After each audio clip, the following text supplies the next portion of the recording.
Hello, everyone, and welcome to the first episode of the All Brains podcast. And so, we're going to be talking about all things about neurodiversity on here. So, we are all UCLA students, and first, we're going to introduce ourselves. I'm going to start off. I'm Shivanti. I'm a first year student at UCLA, and I'm studying computational bio. And our second host, Teresa, can go next and introduce herself. Hi everyone, my name is Teresa. I am a second year student at UCLA and I am a neuroscience major. We'll have our two guests go and introduce themselves. So Min and Ada, welcome to our podcast. Hi guys, thanks for having us. I'm Ada. I'm a second year studying psychobiology and minoring in disability studies. And my name is Min. I am a third year neuroscience major and biomedical research minor, and I'm so happy to be here. Okay, so we are all members of a club called All Brains, and we're the first club that caters to the needs of the neurodiversity community, and we strive to make UCLA a more neurodiversity friendly campus. Podcast, we put about a wide range of topics, especially those that aren't frequently discussed, such as neurodiversity in college, neurodiversity in the workplace, neurodiversity and love, and so on. We will bring in multiple guest speakers ranging from self-advocates to healthcare specialists. We decided to start this podcast to reach more people and talk about important issues regarding neurodiversity. So for our first episode, we wanted to talk a little bit about UCLA All Brains, the club, and talk more about its origin, the current initiatives we have going on, and future goals for our club. So our first podcast guest speakers are Min and Ada, like we introduced before. So they're the current program coordinators for the UCLA All Brains Club. So now they're gonna tell us a little bit more about All Brains. So let's just get started with the first question. Can you guys tell us a little bit more about how UCLA All Brains started?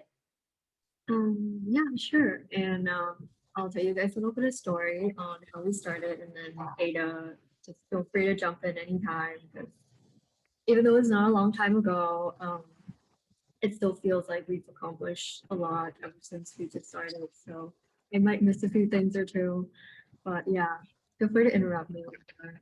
Um, so Allbirds was actually founded in 2017, I think, by our lovely co-founder Crystal and Karina.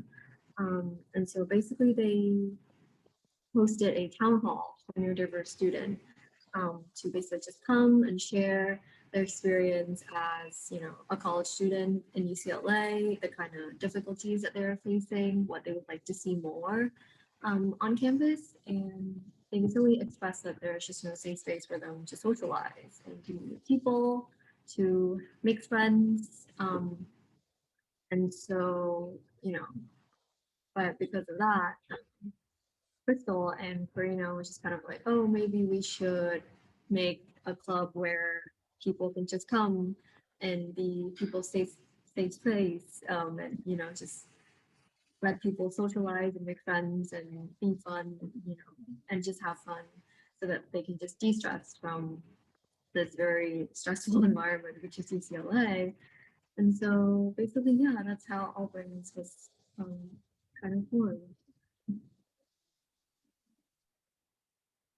Yeah, awesome. And then Min, how did you get involved in All Brains? So I got involved in Albright in my first year, the winter quarter of my first year, or it could be my second year. I'm not quite sure. Those first 2 years were really blurry. But yeah, so I just saw them on the internet and I was like, oh, this is something that I'm interested in and something that I want to join. And so I emailed them and I got interviewed by Crystal, which is really fun. She was really nice. And then a few weeks after that, I joined Albright and I've been in it ever since. And I don't want to leave. How about you, Ada? Yeah, I also joined my first year. So that was last year. So I remember that like pretty clearly. I didn't have a lot of quarters on campus, but what made it memorable was All Brains. I actually stumbled upon All Brains during one of the fairs, which usually there's an in-person fair.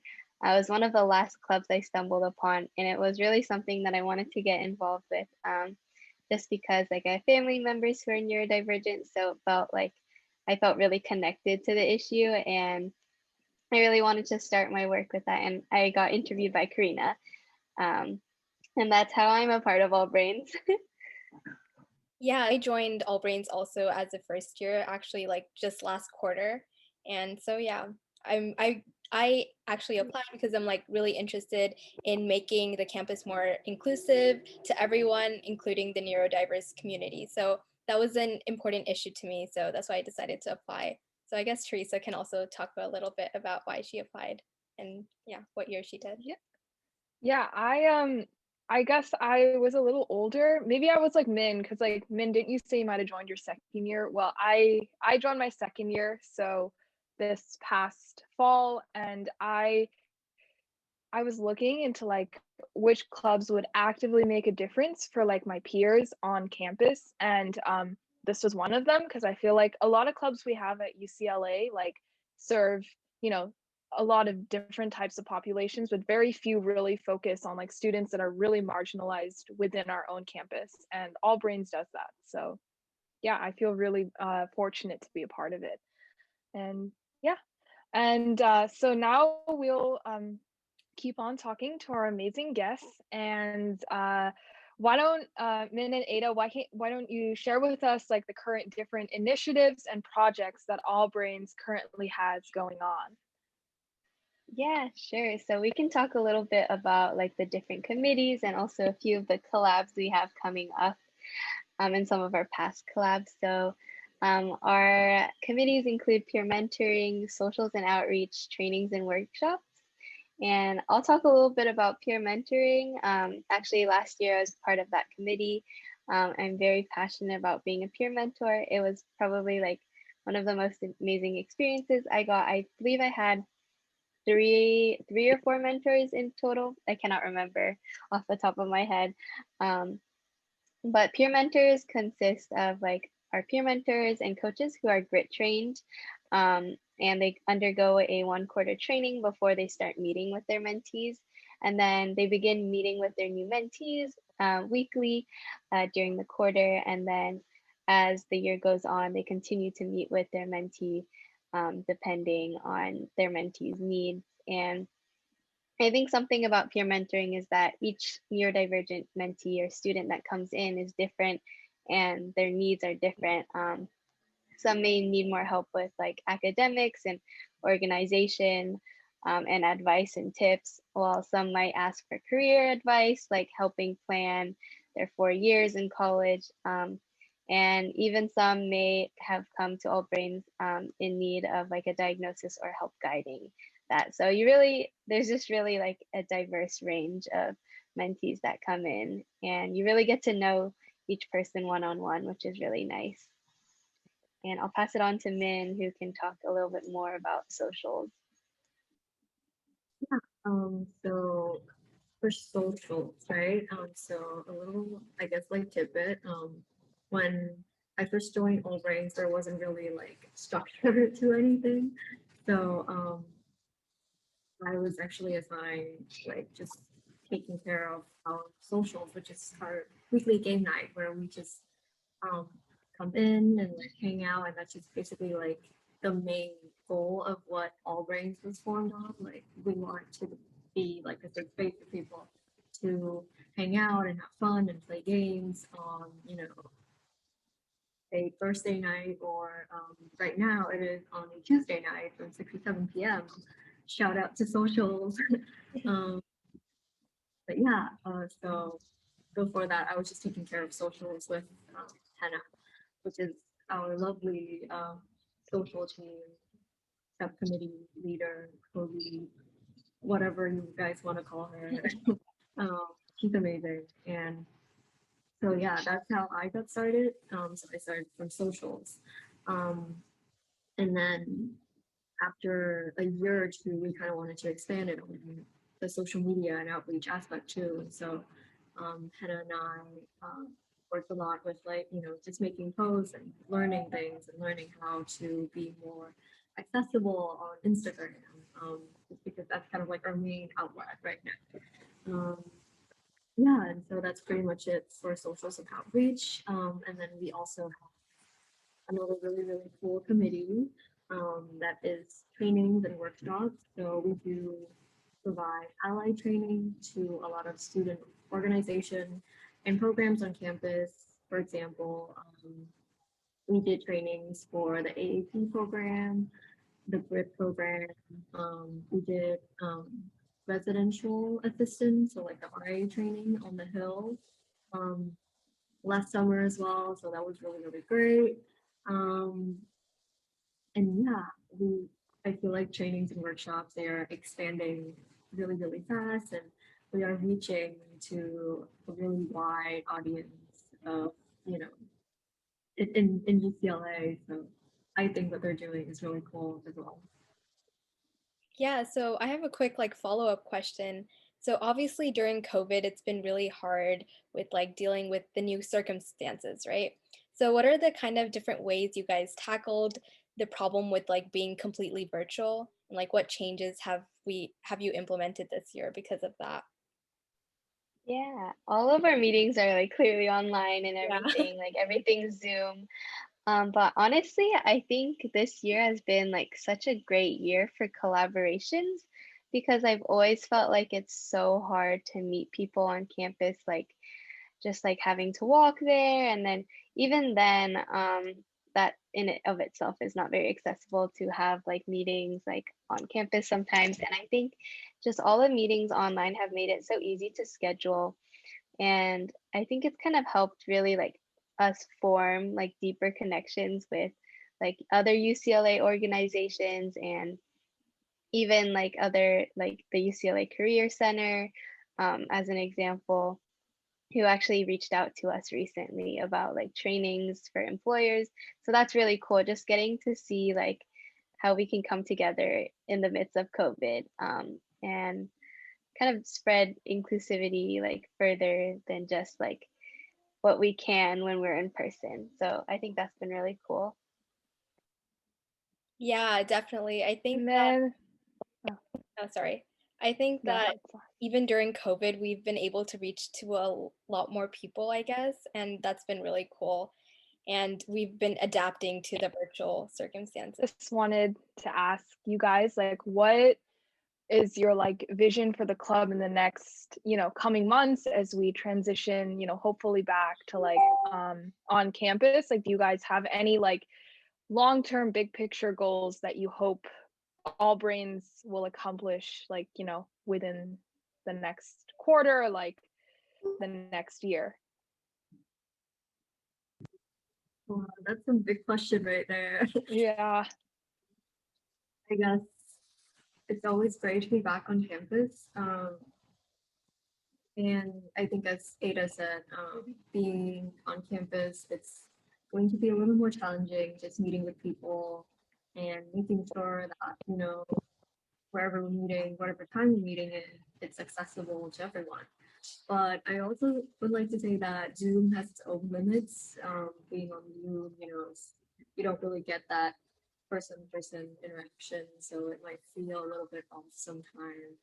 Um, yeah, we are excited. Hopefully, we're going to be able to go back to campus so that we can get our mentors meeting up again in person with our mentees, so that we can get social started back in person. Like, because I know that both Shivanti and Teresa, you guys um, joined us this year, and it was all like completely 100% Zoom, and you guys missed out so much on like the big, like in-person socials, which is going to be so fun once you guys are actually able to like be there and like just have fun. Um, but yeah, so main goal definitely be able to come back in person, but then also, I guess, just reaching out to more orgs and more people and just spreading more acceptance um, about like neurodiversity and accessibility overall in UCLA, which I think we did a pretty good job so far, despite the fact that it's mostly online. Yeah, adding on to what Min said, like um, I definitely am very hopeful for the future for All Brains and like where it's gonna go.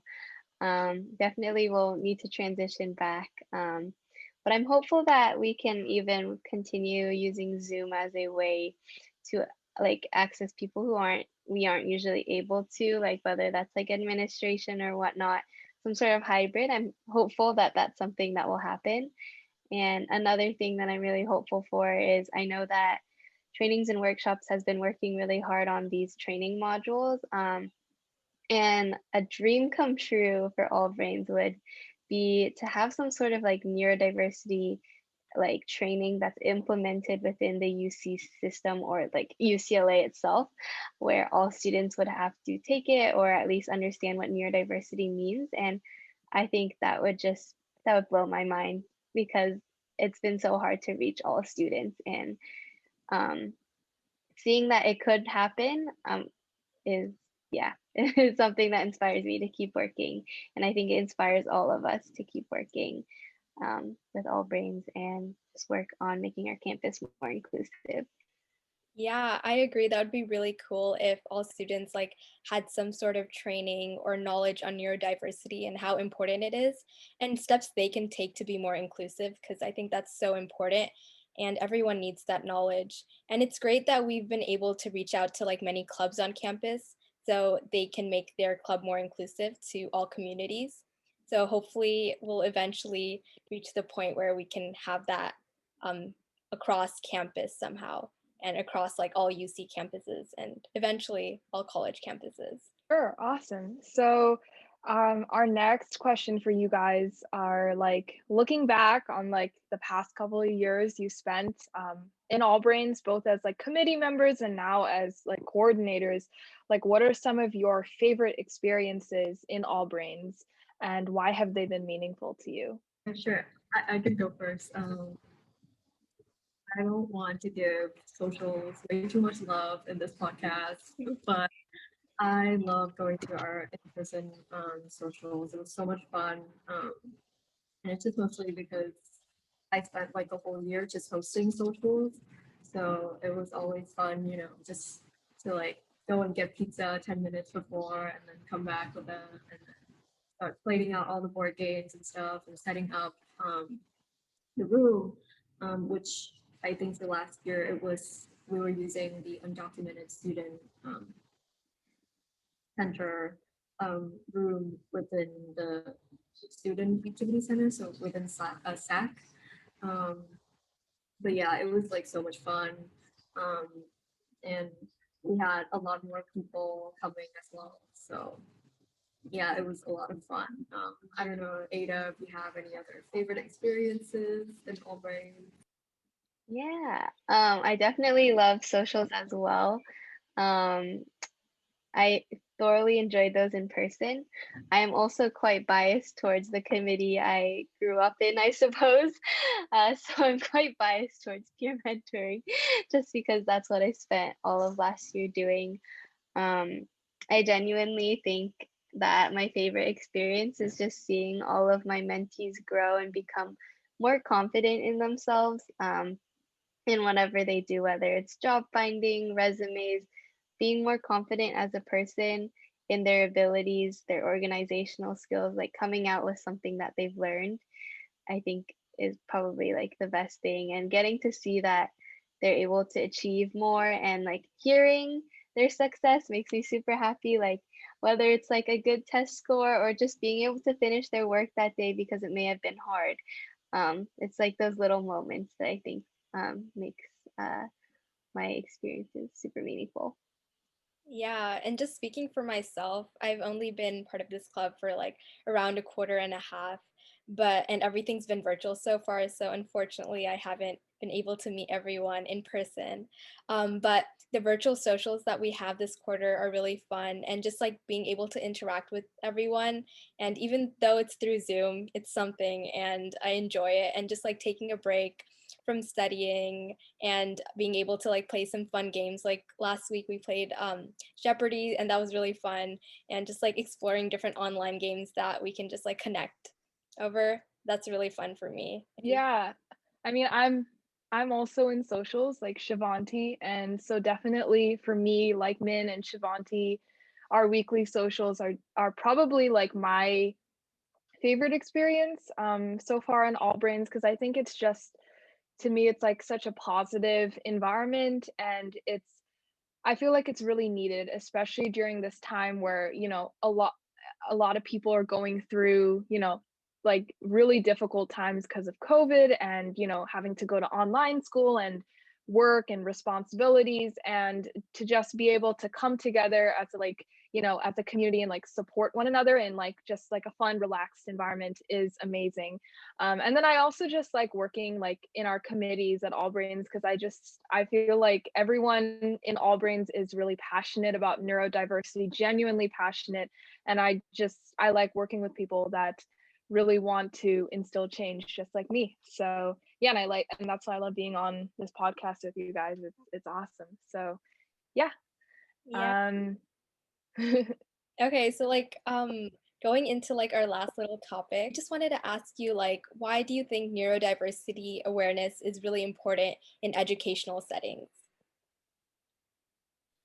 Yeah, I think educational settings in particular, um, just because a lot of like teachers may not be teachers or professors, whether it's in like high school, elementary school, just aren't very familiar with neurodivergent students and their needs.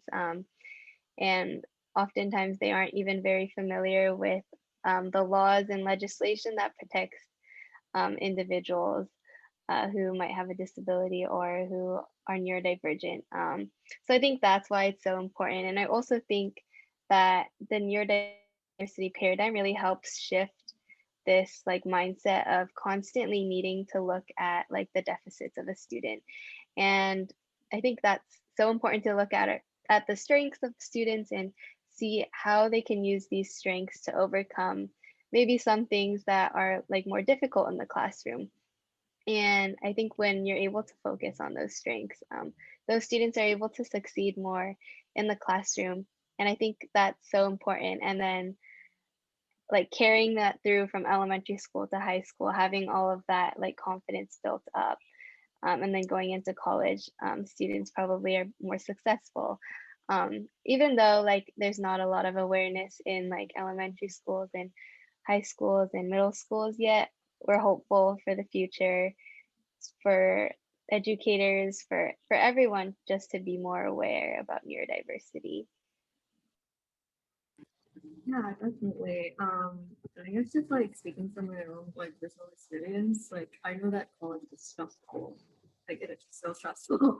And a lot of neurodivergent student, they don't, and especially for like I know that for ADHD students, sometimes they don't realize that they have ADHD or they are ADHD, and that they went through college, right? Struggling a lot without knowing that, if they were to be able to get help and get the diagnosis and get their accommodations, they would be able to um, succeed and to thrive and to be happy in a college environment.